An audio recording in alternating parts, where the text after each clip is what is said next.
My name is Erin Colburn. I'm the Pre-Health Advising Coordinator for the College of Health Sciences at Boise State University. It's with great pleasure that I bring to you a representative from Ross University School of Veterinary Medicine, Philip Jaroslow, and he's going to share with you some information about Ross University and answer any of your questions. Your turn. Cool, sounds good. Well, thanks for coming, everybody. I appreciate your time tonight. My name is Philip Jaroslow. I'm the National Director for Ross University School of Vet Medicine. I'm based in Seattle, but I've been with this school for about almost 9 years, be 9 years in November. So we're very close with our admissions department. So yeah, we'll get started. So this is what we're going to talk about today. We're going to talk about the academic program at Ross. We're going to talk about living on St. Kitts, and then we'll walk through the admissions process. My contact information is here at the bottom, so feel free to take that down. And if you have questions down the line about prereqs or anything like that, you can definitely reach out. If you can, if you're online or in person today, if you can take your phone out, you can either take a picture of that QR code or type that link in. That's how you get more information about our program as well. So we do a lot of webinars about different aspects of vet medicine and everything like that. So that'll give you some access to that. So, all right, so we are a DVM program based on the island of St. Kitts. Students spend 28 months doing their basic sciences on the islands. Then they come back to the US for clinical rotations. And so once the student graduates, they're eligible to practice in all 50 states without any restrictions. So the reason that's possible is because we have what we call an AVMA accreditation. So this is the same accreditation that state schools have. It means there's no additional board exams or foreign tests that you have to take. So it's the same process. So we have 28 clinical affiliates around the world that you can do rotations at, and that's guaranteed with as part of your education at Ross. We have students can practice in all 50 states. They can also practice in Canada and Puerto Rico. We were founded in 1982, so we have nearly 6,000 alums currently practicing around the world. So we've got a very long-standing history for our alumni network. And then we do offer federal financial aid that students can apply for, and that can go towards your entire cost of attendance, so your flights, your housing, food, basically all of life in vet school. And then the facilities in our campus are very technologically advanced. We're constantly making updates to ensure that we're keeping up with the speed of vet medicine, but also ensuring that our students are getting the best education possible. And then finally, in regards to partnerships, we do work to partner with different universities to help kind of create more of a streamlined process to apply to vet school. So this is your timeline if you were to attend Ross. So your first 7 semesters will take place down in St. Kitts, where you do your basic sciences. We also call them your preclinical studies.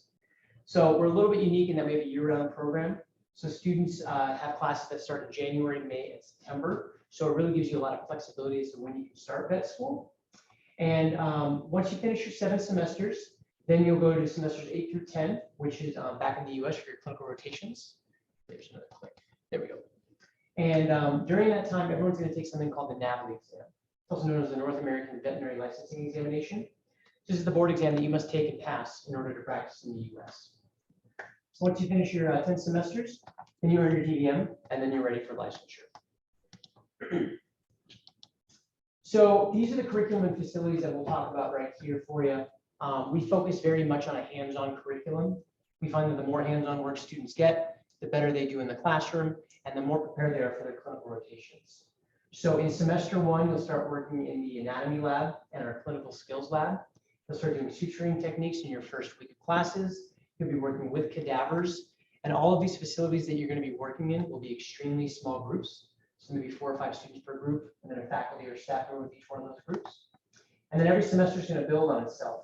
So you'll actually start working in a large animal teaching facility, and then the small animal clinic that we have on campus. So the small animal clinic is a working clinic where students and faculty bring their pets. Local petitions actually bring their pets there, and we do a lot of low cost and no cost services for them. But you'll actually be rotating with the clinicians there as a vet student, but you're actually seeing real cases come in. So you'll be required to conduct at least 2 small animal surgeries yourself as part of the curriculum content. So you'll be an anesthesiologist, and you'll also be a surgeon through that time. And the large animal facility houses about 550 animals. So you have the opportunity to work with horses, with donkeys, cows, sheep, goats, a lot of time learning restraining techniques, how to handle the animals, like we were talking about earlier. But then by your 7th semester, you'll be required to conduct at least 6 more large animal surgeries for the curriculum content. So you'll have 8 surgeries in your belt before you can head out to clinical rotations. And so here's a shot of where St. Kitts is located. We are in the Caribbean. I like the little plane. From here, I would say probably Atlanta or Miami would probably be your best connecting airport to get down to St. Kitts. It's probably gonna take you about a full day to get down there. It takes me about a full day from Seattle to get down there. But when you actually get down to the island, there's a welcoming committee at Ross who greets you at the airport, gets you on the van, and takes you right to your on-campus housing. We want to make sure the transition is very easy for you. You know, you don't have to hail a cab or try and find your own way. We make it very easy. And with that, it's not required, but we do encourage students to live on campus for that first semester. You know, you're moving to an island, a different place. So by living on campus, you can walk to and from school every day. They're fully furnished, everything down to the utensils in your drawers. You know, and everyone that's attending Ross, especially that first semester, they're all coming from somewhere else. So by living on campus, you get to know everyone around you really well. You walk classes together, your study halls downstairs. So it's a really good environment to kind of start for that first semester. And then after the first semester, everyone's going to move off campus. And we have housing options for students around the island that you can live in. So you can live in walking distance to the school. Right here, this is Frigate Bay. It's a little bit closer to the beach, restaurants, shopping. So if you want to be 15 minutes away from campus, you can live there. But all of the housing options will be fully furnished again, down to your knives and forks and drawers. And you know, if you do want to bring your pet, which your vet students you probably do, we do allow pets down on campus and in our off-campus housing options. As long as they are up to date on their vaccinations, there's a quarantine period in your house for about 30 days, and they're good to go. So, and for on-campus housing, I will say they have to be under 35 pounds, just capacity-wise. So we do have about 25 clubs that you can join on our campus, you know, many of these are run by students, so they're very flexible in regards to working with your schedule and classes. But some really work for animal welfare on the island. So, for example, there's a shelter medicine club. We have a feral cat project that's a spay and neuter clinics around the island. And the benefit with these organizations, of course, you're doing a lot to benefit the pet population down the island, but you're also the ones actually doing the spays and neuters yourself in these clinics. So you'll have a DVM supervising, like as a faculty advisor, but you're the one who actually needs to do the surgeries. So it really gives you even more hands-on experience if that's what you were looking for. We do have a business association. We do have some hobby-based clubs like kite surfing and scuba diving if you want to get involved in that. But this is just another great way to kind of collaborate with the schoolmates with you and find you know, students who have similar interests in what you have as you're going through the program. Okay, so that's your time in St. Kitts. Now let's talk about the transition back to the US. So we are affiliated with 24 schools in North America that you can do rotations at. So assuming you pass the curriculum on the island, you are guaranteed a rotation spot back in the US. So in your 7th semester, which is your last on campus, you'll actually pick your top 4 choices, and then you'll be matched based on your GPA in med school and the availability of the school back in the States. So we cannot guarantee your number 1 or top 4 choice, but I will say that most students get one of their top 4s when they're making their selection. And in fact, this May class that just went in, they actually all got into one of their top 4s. So there's a very good chance to do that. And also, when you're making your selection, you know, region becomes a big part of it. You mentioned you're from Bend, maybe Oregon State looks like a really popular spot. But you also want to think about what type of medicine you want to focus on when you graduate. Because each school will offer different elective opportunities in different fields. So if you want to get more into wildlife or marine life, Florida might be a good option, whereas UC Davis would be a better option for equine science. So when you're making your selection, we kind of help guide you through that process. And then we do have international affiliates that you can do rotations at. These are the 4 that we have listed right now. This is kind of an evolving list, so there might be more that come and go over the years, but all of these schools that we partner with are AVMA accredited as well. So that means that you would do your 1-year rotations, take the NAVLE exam, and still be eligible in all 50 states to practice. So there's no additional boards or anything if you want to kind of continue that study abroad experience.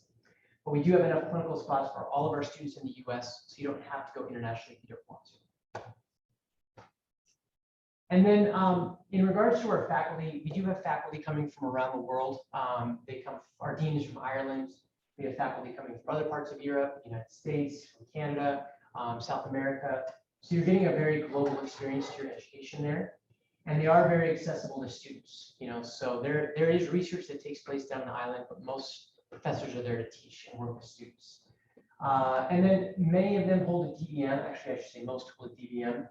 We do have some PhDs and there are some board certified surgeons down there as well. But, you know, the main thing to think about is these are very tenured faculty. We don't rotate them on a regular basis because we want to make sure to keep our curriculum consistent.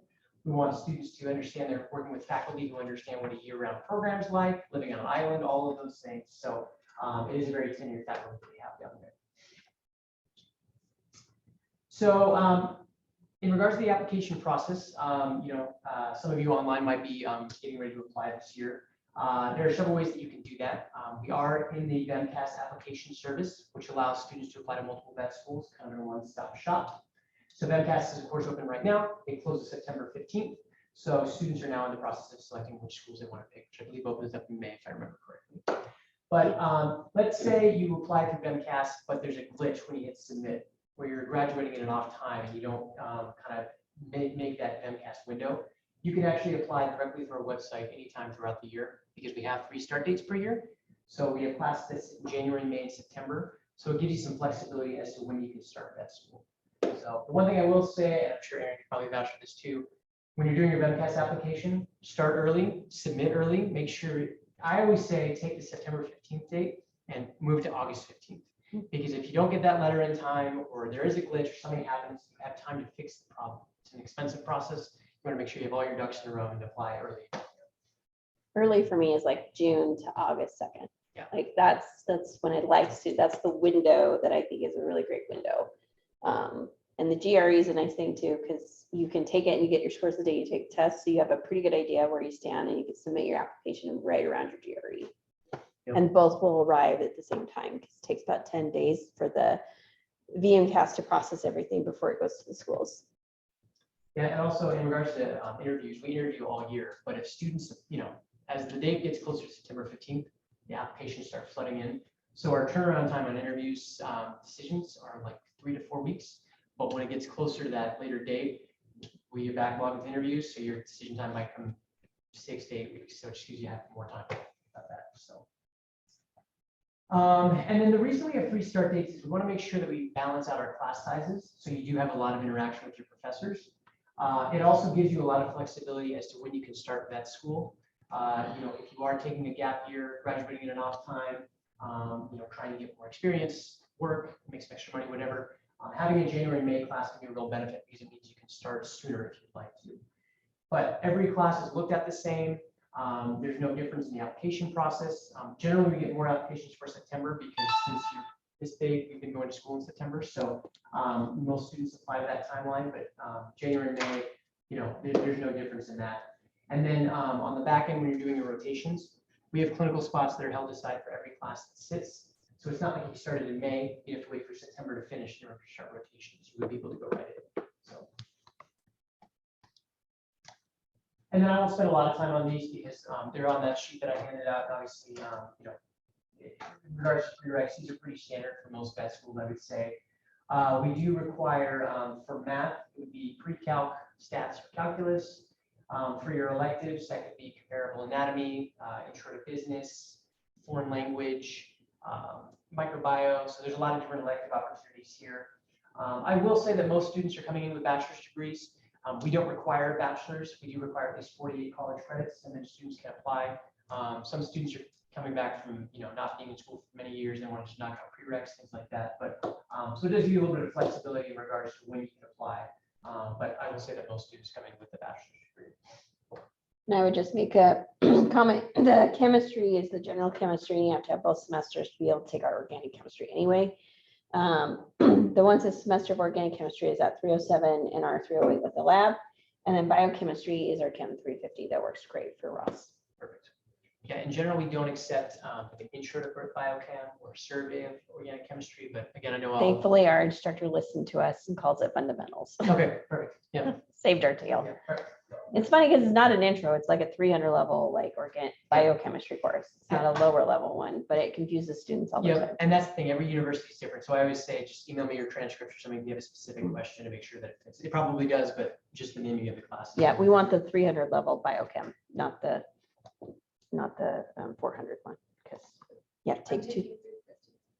Yeah, that's the one. Okay.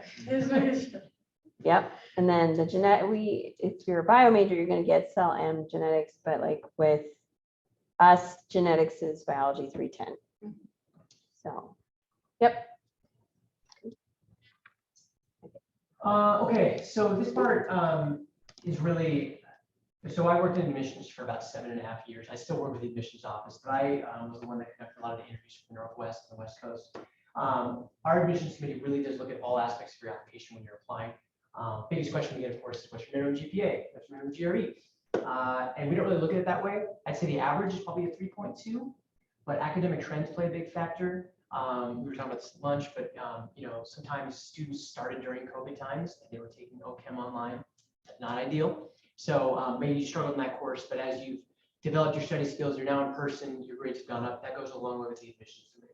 Also, some students work, they play a sport. So there's a lot of aspects that go into the GPA. So I feel like you have to be at that 3.2 or above to apply. So the GRE is required this year. Oh, it's okay. For the 2023 cycle. And, you know, it's not a punishment. It's more of a way for us to take that holistic approach that we're talking about, because some students really do struggle in their GPA or don't have a lot of clinical hours, or maybe don't have the strongest letters. If you can take the GRE and do really well on it, sometimes you can offset some of those things. So it kind of brings that holistic approach into that. But the average is about a 300 for the GRE. So we'll look at where you went to school. We do require 2 letters of recommendation, a professional from a DEM, and then 1 academic letter from a professor. If you have additional letters, feel free to submit those. Just make sure you're getting letters from someone who can really speak to who you are and what you've done in a clinical setting, the classroom, et cetera, because those letters are very, very important to the committee. And then any experience you have working with animals, I would say at least 150 hours is the minimum requirement. So whether you've worked as a vet tech, you shadowed, you know, any sort of clinical setting that you've been in where you've had a DVM supervision, that's what we're looking for, so you understand what the field really is like. So the personal statement, there are 3 questions in MCAS to answer, which maybe you're working on right now. So that would be the same for our application service. And so that's, you would submit that for those. And then the interview itself is online. It's a virtual interview, about 30 to 45 minutes, going through all the factors that we just talked about. And then our role as interviewers to run an evaluation for the admissions committee, and they're the ones who make the final decision. So the interview is extremely important, but we want to stress people not to stress about it, because it's really just a conversation. You know, it's like we're sitting across each other from a desk, and the whole point is for me to get to know you so that I can translate that information to the committee so they get to know you. So there's no ahas or gotchas or anything like that. You know, it's our opportunity to see if you struggled, how you've overcome those challenges. You know, you can highlight the clinical work that you've done, things like that. I guess the one thing I will say is dress professionally. Make sure from here up is professional. Don't have garbage in the background. I've seen cats walk across laptops and dogs barking in rooms. I mean, we all have pets. I've got pets, but you know, obviously for any interview, you want to make sure that, you know, that will go in the evaluation. And this might be a good segue. So we do have the interview preparation workshop that we just finished on March 8th, and that's been recorded and actually is downloaded onto the website. So I encourage students to watch that if they didn't attend, because it talks a lot about those virtual interview skills and things that you should be thinking about and how to prepare. We also host our MMI. So our mock interview is April 5th. It's a Tuesday evening from 5 to 8. There's 2 sessions. So there's a 5:15 to 6:30 and a 6:45 to 8.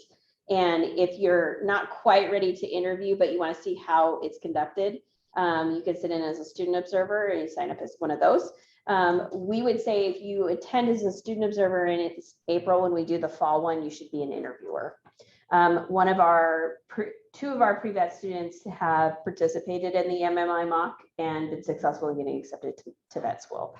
So, and they attribute their interview skills to that, getting that practice. So we send out emails about that. So maybe watch for that. And if you could participate, it's a good way to practice. Yeah, that's fantastic. Yeah, that resource. Yeah. So finally, the decision possibilities. There are 3 outcomes that can come back from the committee. So there's acceptance, which of course everyone's hoping for. There is denial. And in regards to a denial, we work with students in that regard. So let's say you're denied, the admissions committee will give us some recommendations on how to bolster your application. Maybe it's retaking courses, retaking the GRE, getting more experience. But we'll keep your application on file for 1 year so that if you take those recommendations instead of reapplying, sometimes it's just resubmitting transcripts. Sometimes it's showing more hours. Maybe you do interview again, but you could actually move to acceptance from being denied. So we definitely still work with students. And then finally, we have something called the vet prep program, which is really a bridge program to vet school. So it's 1 semester. Students take vet skill courses, which are on the next slide actually. And assuming you pass the curriculum in vet prep, you were guaranteed a spot in first semester. So maybe you struggled in your academic career, but you see a lot of potential in your success. Maybe you've been out of school for several years. There's a lot of different factors that go into why students get selected in vet prep. But these courses are courses that you'll take in first semester and beyond. You also learn a lot of study skills on how to study in vet school when you're in this program. So it's a great opportunity if you are selected in, and if you pass, you're guaranteed admission. So, and then finally, the last slide just talks about the breakdown of your tuition, costs for Ross for semesters 1 through 10, and here we go. And this is pretty comparable to asking tuition or a private university. But like I mentioned at the beginning, we do offer federal financial aid that you can apply for, and that can go towards your entire cost of attendance at Ross. We do also offer scholarships to students, and probably the best thing to do is shoot me an email, and I can send you the link to all of our scholarships that we have that we offer. Yeah, that's all I have. I kind of like to run through everything and then leave time for questions at the end. Again, there's the QR code if you want to sign in or get more information about the program or anything like that. But So what questions do we have? I have some, so go. You apply straight to the vet prep program, or is that separate? so you would apply to the program just like you're applying to first semester, and then you could be selected into it. Some students really want to, they'll get accepted to first semester and they want to go to vet prep first. You can definitely do that. But the support that you get in vet prep, you're going to get that in first semester too. It's one semester less you have to do. So I would recommend, if you are selected in the first semester, just go into the program and you're good. Yeah. So what he's suggesting is that you apply. And if you don't get in, but they suggest that they think you need some extra help and they're willing to offer that to you, then you take them up on that. But it's extra money that you're spending and you want to cut this cost as much as possible. But great question. Any other ones that you have? Retaking courses due to the pandemic, like let's say right now it's still a weird transition. Yep. Certain classes aren't great for certain students in any aspect. Like I have a friend who's not able to make it today, but she wanted to ask. She's not doing too great in organic chem for first semester of it, but she is planning to take OChem 2 in the fall. If she has to retake the lecture over the summer and does a grade replacement through Boise State, does that count? So maybe the question is how is the grades evaluated? I know BMCAS will bring in both grades when they repeat, but does Ross University do something different with that? In other words, do they honor the higher grade if somebody repeats a course? Yeah, so we would look at both grades. But with that being said, I know that GPAs can go down a lot faster than they can go up, unfortunately. But let's say someone took OChem and got a C or a D, and they retake it and they do the lecture and they get a B or an A. We will look at both grades. Obviously, we'll average out the grades for the GPA purposes. But with that being said, in the interview, that would be a question we would ask. We would talk about, okay, so you took OChem the first time. What happened? Well, I was going through COVID time. I didn't know how to study, et cetera. But the second time I took it, I was really able to focus. I met with the professor, whatever they did to improve their grade. And again, that's where the upward trends play a big factor. They will look at those factors. So don't feel like retaking courses is a bad thing. OChem is, from all the students I've worked with over the years, it's the one class that everyone just has the most trouble with. So we see it a lot, and it's not something that it's going to falter you from doing. So, And I would just add to that, I think that we never say that it's a bad thing. It's just that we're trying to prevent it, right? We're trying to help you make good choices while you're in your classes right now, and you can withdraw from something by Friday, because it's a lot easier to explain to a veterinarian in school, oh, I got a W, versus actually getting a not so hot grade. That said, a C is still passing. And so if someone gets a C in OChem Part 1, but then chooses to take OChem Part 2 and gets an A in it, that shows an upward trajectory. So that shows that you overcame whatever was going on in that first piece. And so we want you to do better every step of the way. But we also want to try and reduce risk of them looking at that and going, oh, this person didn't get a very good grade the first time, but got a better grade the second time. And that's one of the things that's cool about Ross, I think, is that they're willing to look at that and hear you out at an interview if that's an opportunity that's presented to you, that they ask, are there some things you want to talk to us about in your academics? That's a great place for you to do that. But BMCAS does bring in both grades because they're both on your transcript. So, but Boise State University, we honor grade replacement. So when they take it a second time, whatever the grade is, the second time is the grade that stands in the GPA. Okay. So it gets things a little confusing Yeah. when they look at their VMCAS GPA and then Yeah. they look at their Boise State GPA, they're like, why are they different? Yeah. And that's why. That makes sense. Well, that's a good point too. Advanced science coursework can go a long way too. So if you can take, if you get a CNO-Chem 1 or whatever, you decide not to take OChem 2, but you take immunology or anatomy and physiology, you do really well in those courses. That goes a long way too, because obviously those courses are more challenging, they're advanced, so higher levels. So that's a good point too. Well, and I always think of it this way too, just, not to be a dead horse, but like, if you think about it this way, science GPA is biology, chemistry, physics. And so if it's a bio class and it's 4 credits and the class that you're needing to retake was a C and it's 4 credits, you're doing roughly the same thing for your GPA. So you take more advanced stuff, that shows to them you got it figured out, but at the same token, you're doing the same favor to your GPA without having to pay extra money. Other questions? I have some. Okay. So from your experience working with the vet students while they're at school, what would they say is the number one thing that they hate about being a veterinarian?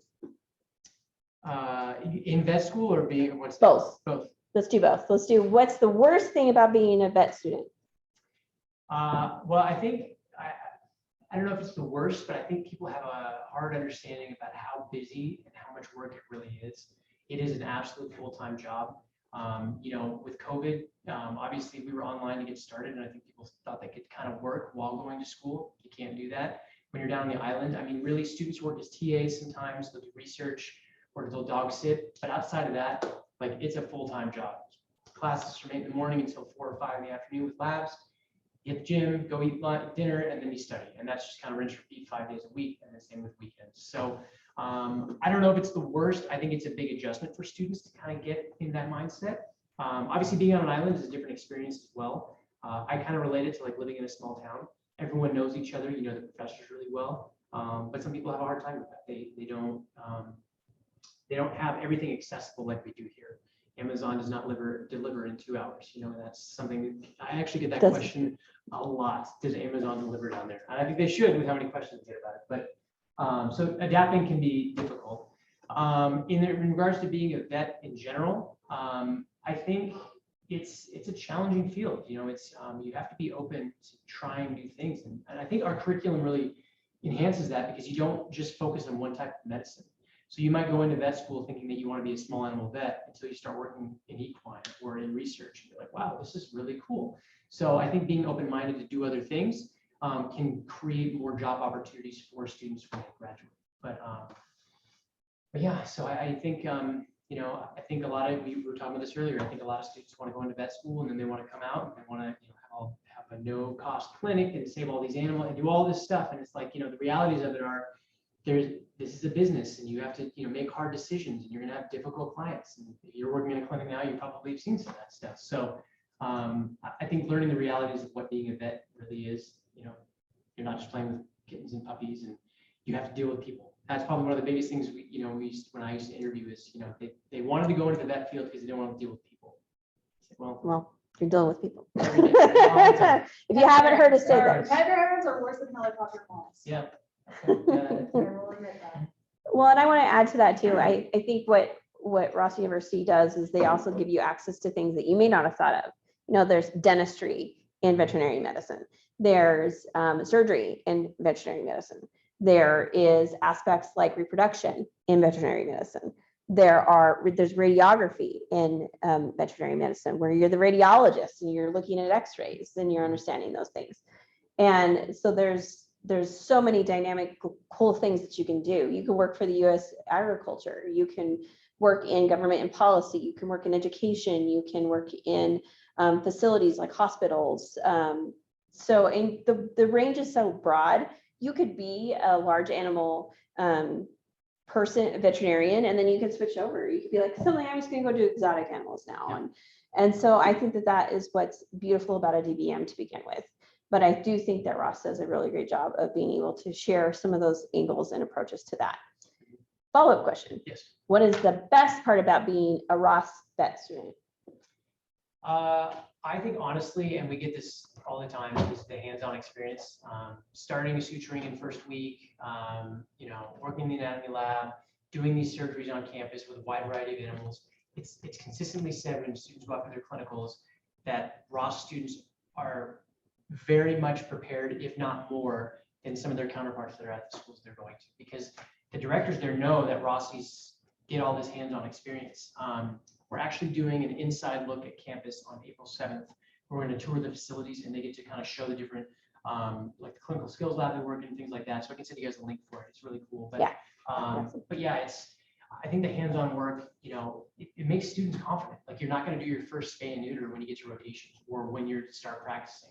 You're going to be doing that in your fifth, sixth. You're doing sheep anesthesia in fifth semester. So I think the hands-on work is critical, because I think that there's a lot of students learn by doing is a big thing for them. And, maybe it's hard for you to sometimes understand the material in lecture, but if you can take that information from lecture and apply it to a lab that same day, it kind of starts to really click. So I'd say that's probably the best aspect of the program itself. And the other part I will say, there are challenges to living on an island, but I think there's really a lot of benefits too, because everyone there is from somewhere else. You're all focused on the exact same goal. You don't have outside distractions of family trying to get you to come home for birthdays or other things going on. Like you're just focused on school. And, I think it's a beautiful environment. It's a mellow culture. Talk about a beautiful environment to be in all year round. So most of your students would say that there's an easier transition between first 7 semesters to the 8 to 10. And because there is more hands-on experience compared to if you started in the States. Yeah. Schools that don't have maybe as much hands-on experience. Yeah, and I would say best thing to do, and it sounds like you're doing this, you research each school, because I don't want to say that like other state schools don't have the hands-on experience that we do, because a lot of them do. A lot of curriculums are taught differently, so I would definitely make sure and obviously research every school. I would just say from the alumni we work with, from the clinical students I've worked with, they always talk about how prepared they felt and how welcome they were by the directors, because they know their stuff. Funny story, I was at Iowa State with a clinical student a couple of years ago. We were going to present to the pre-vet club there, and he was in his second semester there, and I said, how's it going? How's the transition been? He's like, oh, honestly, it's just really cold here. That's been the hardest part of all this. I'm like, oh, but how about like working in the clinic? And he's like, oh, that's all fine. It's like, I just had to buy a big jacket because I didn't have one before. And it was just really funny to kind of hear like that's, the response, but that's consistently what we hear. So, yeah. What's the best part about being a veterinarian? I think what you said. I mean, you can do anything. If you want to be in surgery, yeah, you can get out and then go into residency and become, an orthopedic surgeon, or you can go into general practice. And chances are, if you can do the surgeries yourself there, because yeah, you can send a patient off to a specialist, but sometimes a client doesn't want to do that because they can't spend the money to do that. So a lot of times you're doing the surgery yourself. You can also change jobs. Students will go work for like a Banfield or a Blue Pearl in more of a corporate setting because the benefits are good. They have a consistent, client base that's coming in. And after a few years, they kind of learn the business side of it, and then they want to run their own clinic, so they can do that. You can go into residency after several years of practicing, So I really like it because I think there's no limitations as to what you can do. Even with the COVID vaccine, if we didn't have DVMs, that it wouldn't be around. And so I think even kind of looking outside of the scope with small or large animal medicine, there's a lot of cool things that you can do. And one of the vets I was just talking about, we've worked with, she used to be a small animal vet, and now she works for the USDA. She flies around the country, and she was in Puerto Rico helping with swine flu outbreaks. She loves it. So, and she's been in the field for 12 years, and she's changed jobs like 3 or 4 times just because she wants to try new stuff. So. Okay. Did that spur any new questions for you? No? Okay. So with the pandemic, we've experienced some students, right at the beginning and then towards the end, having difficulty being able to gain some help, some experience, maybe interaction, like not maybe necessarily working in a vet clinic. So a lot of students have kind of thought outside the box. How do you think Ross views virtual shadowing or opportunities where they're just gaining that exposure, but it may not be that hands-on in-person kind of fast for right there in your face kind of experience? Yeah. So obviously, clearly that's been an issue for most students everywhere. So the 150 hours is required. You do need to have a DVM letter of recommendation to show that you've been in a setting, whether it's research, a clinic, et cetera. I guess I will say that the admissions committee, where students will probably have more consistent hours working somewhere, it's a little more sporadic now. So you're maybe getting a couple shadowing hours here and there. Virtual shadowing, it can work. It just really depends on what you're doing and how much exposure you're really getting. Because I've seen some that are very limited and some that are much more interactive. So if it's interactive, I would say that that would definitely count towards it. You don't have to work as a vet tech or a vet assistant. You can shadow as long as you're having that supervision. But I also think research is a great way to get some experience as well. But I guess I'll say that it's just been a little bit more sporadic in regards to, how they're okay with it being a little more sporadic, where in the past we kind of wanted more of a consistent flow of experience. So, yeah. Okay. And then I would also just as a segue, just to add, the Idaho Equine Hospital did a presentation last Monday, and they are more than willing to let students come out and shadow their facility. They have surgery there, reproduction, they do all of it there. And there are 12 veterinarian medicine doctors there.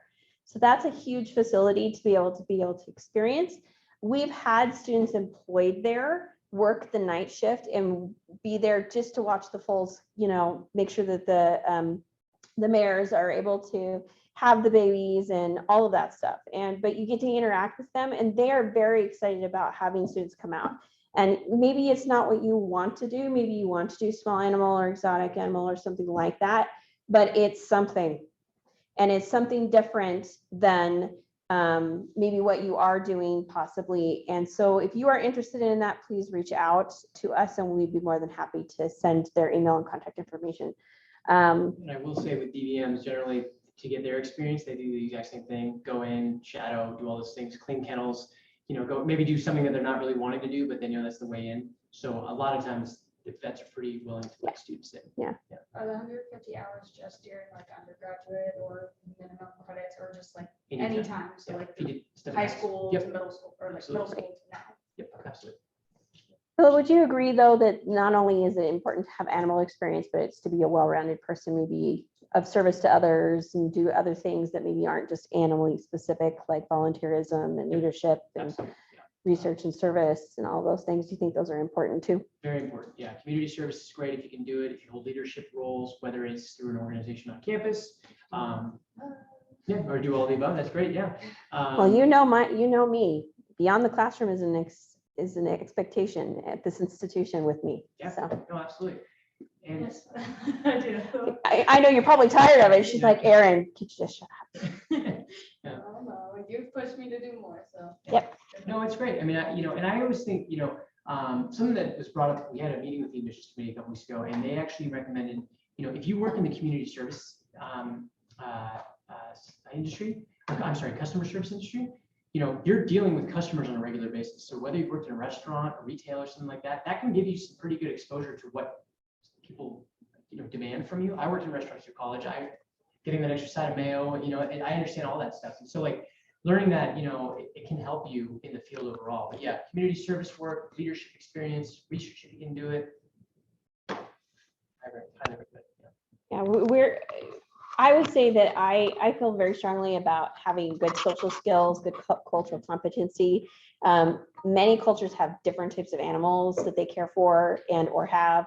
Example I give you is my family's culture is farming, and the culture was the cattle and the horses were more important than the dogs and the cats.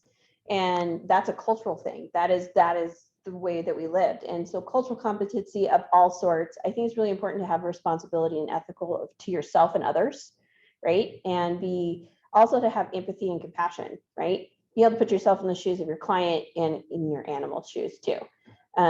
So how would you say the best way to show that is through an interview or experience or a resume? Experience. So on the application to veterinary medicine medical schools, there's a place for experiences where you'll get to list out your experiences and how much time you did them and who you did them with and the contact information, all that stuff. And that's important to know and keep that written down. But then you get 600 characters with spaces to describe that experience.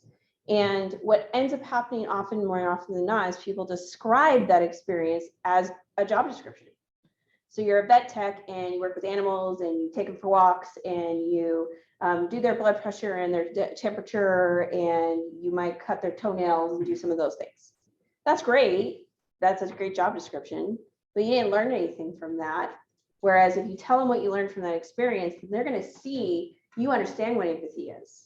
You understand what compassion is. You understand that there's these other people that have other cultures than your own, and you have to be able to respect those.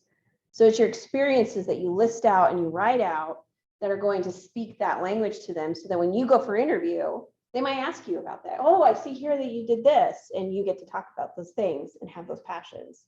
But if you don't have the experience at all, you'll never gain those skills. I'm a believer you can read about empathy and you can know what it is from a textbook, but you won't know you have it until you've had a chance to try it out. So that's my belief, is that you need to go out and do those things and then be able to talk about them, reflect about them. I totally agree. That the only thing I'd add to it is just what you said, is in the interview, then you're expressing that when you're talking to us. And, you know, we've interviewed a lot of students, you know, why are you pursuing this career field? And we don't want you to answer the question based on what you think we should want to hear, you know, and it's also way beyond, I really want to help animals. And that's great. There's a lot of ways to help animals without being a vet. And so I think the experience part is huge, that you need to write it out, but then if you can express it too, then we can really see it. And our admissions team's been with school for many, many years. So we know, you know, when someone's being genuine, when they're just sort of saying things that we kind of think we want to hear. So I'm going to pick on you because you're here. So the turtles, right? You can be a biologist. You don't have to be a veterinarian to work with turtles. You can be a biologist. But why is it being a veterinarian that empowers you versus being a biologist? And how do you know that? Well, you go and you see what a biologist does. You go and you see what a veterinarian does. And then you're able to make those decisions.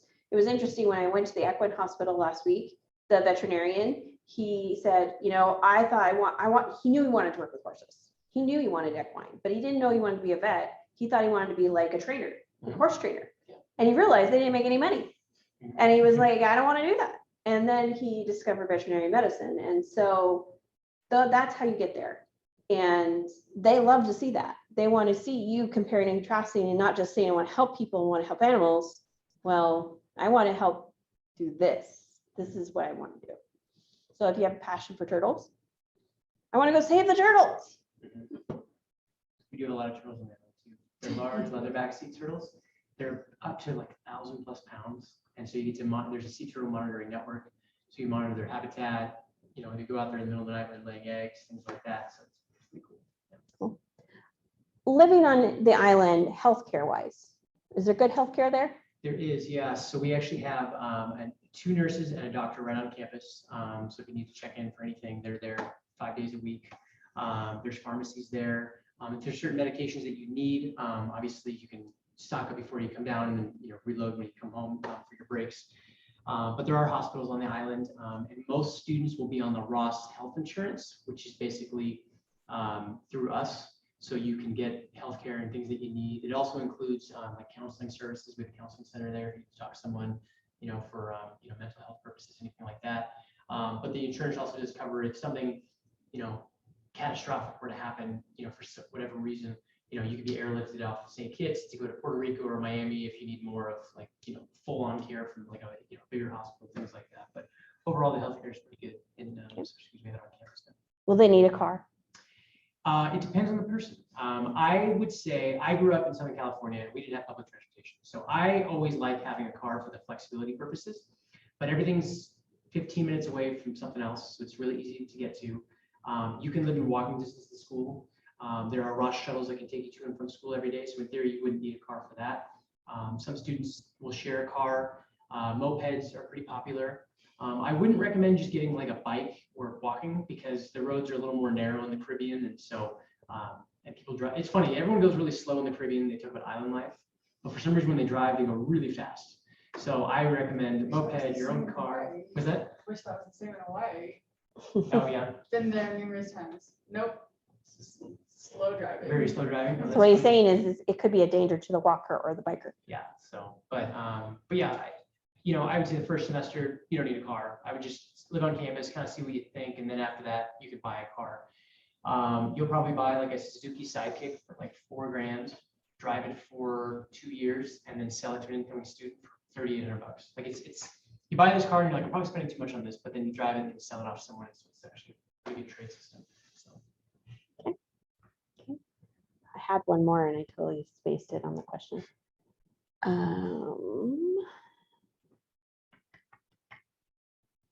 Oh, why did it go away? Shoot. What would you say that your past students or alumni say to the mental health issues that a lot of people are concerned about when they go into veterinary medicine? it's a really good question. We actually just did an information seminar. They were talking about that. It's a real thing. I mean, I think it's a real thing across the whole healthcare. I mean, across the country with every field, but it's vet school is a very challenging thing to take on. It's a lot of finances that you're taking on. There's debt, and some students come out and they get overwhelmed by that. They get overwhelmed, but we talk about the empathy and the compassion, and you're working in a clinic and you're euthanizing pets, seeing sad. I mean, there's a lot of things that go into it. So, if you need help, reach out for it, and especially as you're going through the program. Like I said, we have a counseling center on campus. Students utilize that a lot. Also lean on your classmates, but also when you graduate, other vets. You don't know everything, and that's okay. Like, our alum, they always talk about how they still reach out to old professors about something, or old classmates about certain topics that they're lost on. But yeah, I mean, it's scary, and try to just make sure you have a support system, and try not to take everything too personally, and remember it is a professional job, and so because it can eat it. I remember what they were. So ratio of students to faculty? Right now, we're probably about 13-1. So you get a lot of interaction with the professors. So again, we don't really overload our classes. We keep it pretty balanced. Yes, about 13-1 right now. And then all the labs would be like 4 or 5 students in a group. Okay. Yeah. Do you feel like there are tutoring or support resources for students who maybe struggle in the first semester of the vet program? Yeah, so we do hire tutors, and those are students. We do have TAs on campus. We have a student success center, which is basically designed to help students learn how to study in vet school. So every week you take a block exam. It's not punishment, but it's kind of the best way for us to understand that you're keeping up with the curriculum. So if you struggle on the first one, for example, they'll actually seek you out and find out what happens and how you can better prepare the next time. Yeah, so there's counselors, there's office hours for professors. If you need extra time in labs, those are usually open until, I want to say 24 hours, but I think they might shut down by like 12 or 1 in the morning. But late hours you can stay in for labs, things like that. So yeah, support. Well, and if students can participate in that kind of preview day or whatever it was on April 7th, more than happy to flood that to our students as an opportunity on April 7th. Yeah, Sure. I'll send you the link. So we've done this before. So we'll basically have faculty who are in different facilities, and we can't bring you to, well, I mean, you can come to campus, but instead of bringing you there, they'll have cameras and they'll show you like how they do the different techniques. We'll go through the anatomy lab, the clinical skills lab, communications lab, large animal facility. And then we have student ambassadors on campus. They're called Rossies. We're going to Ross, and they'll actually answer specific questions about being a student in the program. And if you or anybody wants to get in contact with any of our ambassadors, I can give you their contact information too, and you can ask questions because they're directly in the program, so they can tell you exactly what's going on. And I really encourage that because you listen to the students better than you listen to us. Yeah, absolutely. So I would rather you get it from them than anyone, but. And I would say do that for every school that you're applying to. Add like ton of research, ask questions, because I mean, you're going to spend, 3 or 4 years at whatever school you go to. And so, you want it to be a good experience. So ask lots of questions. All right.